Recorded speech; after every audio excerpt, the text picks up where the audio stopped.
Are you drinking much tea?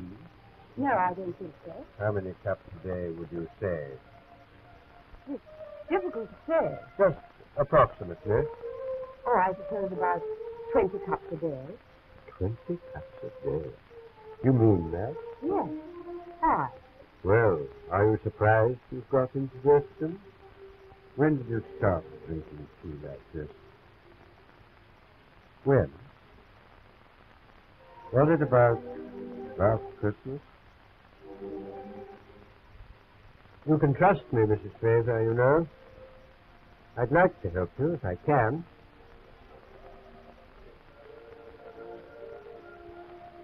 Is it Ted and another woman? What am I to do? I didn't believe it at first. It didn't seem possible. How could it happen to us? Ted and I were so happy. I just can't understand.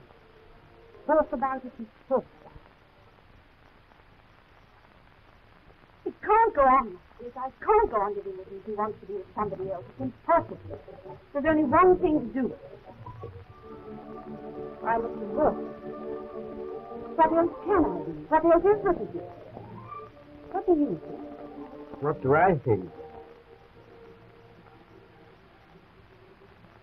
I suppose I know you and Ted better than most people do. And I'm wondering if you're tackling this problem in the right way. I know Ted behaves badly, and I'm making no excuses for him. Oh, Ted, well, I'll certainly appreciate for you. Perhaps I can do something. Anyhow, I'll have a try. Oh, Doctor, I'm sure that would help. If only you'd see him and talk to him.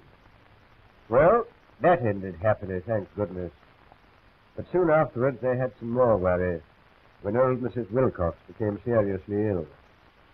They were both very fond of her, but she was an independent old lady and would never let me advise her. When she finally called me in, I knew there must be something very wrong. All right, Mrs. Wilcox. Well, Dr. Manning, I wouldn't have called you in unless I could rely on you to tell me the truth. Serious, isn't it? How long have I got to live? 6 months? A year? A year, I should think, if you're careful.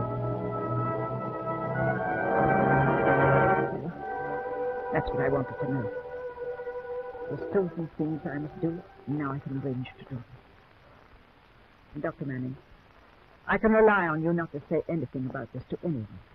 Please. Of course. Yes, I'm very fond of it. Belonged to my mother. I always used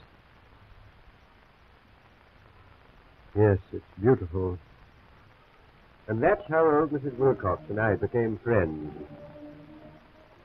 Young Mrs. Fraser told me a day or two later how much brighter the old lady had been after my visit. So I got into the habit of dropping in to see her, just for a talk when I had a moment to spare. We usually had a cup of tea together by the fire.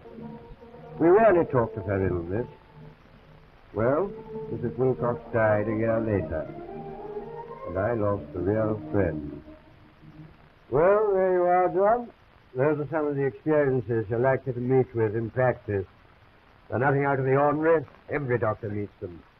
They show you there's something more in medicine than stethoscopes, scientific investigations, and signing forms. And you can see it's a full-time job, too. Some people talk about an 8-hour day. But it won't do for the doctor. Your patients will want to see you.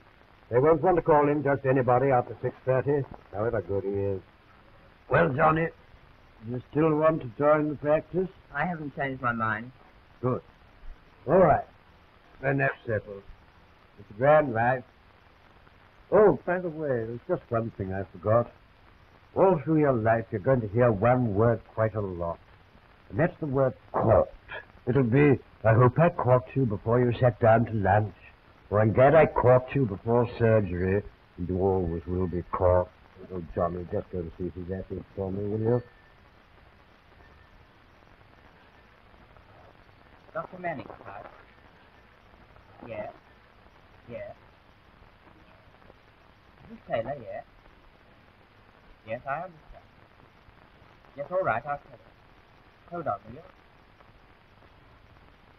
Oh, that was Mrs. Taylor. She wants you to go round to see her husband. He's had another one of his attacks. Oh, and she hoped she'd caught you before going to bed. All right. Tell her I'll be along.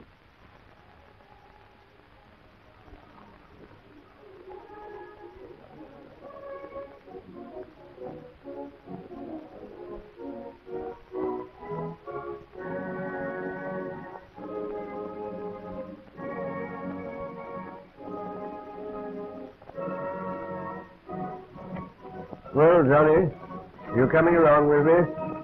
What sort of case is it? Well, it's a very interesting case.